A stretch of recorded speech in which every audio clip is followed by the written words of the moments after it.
আগেকার দিনের মেলায় যাওয়া।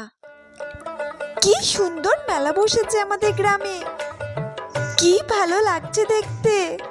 ওখানে কত বেলুন, নাগরদোলনা, কিন্তু আমার নাগরদোলায় চড়তে খুব ভয় লাগে। ফুচকা, জিলিপি, যাই আমি বরঞ্চ কটা ফুচকা খেয়ে আসি। হ্যাঁ ও কাকু, 5 টাকায় কটা ফুচকা? 10টা ফুচকা মামনি। 10টা? আচ্ছা আমাকে দাও। আচ্ছা আচ্ছা, এই নাও এই নাও। খুব ভালো খেতে। এই নাও কাকু 5 টাকা। এখানে কত সুন্দর সুন্দর চুড়ি। এই চুড়িগুলো তো খুব সুন্দর লাগছে। কি দারুণ, খুব সুন্দর লাগছে চুড়িগুলো। এই চুড়িগুলোর দাম কত গো? 10 টাকা মামনি। 10 টাকা? কিন্তু আমার কাছে তো অত টাকা নেই। আমি তো ফুচকা খেয়ে নিয়েছি, আমার কাছে মাত্র 5 টাকা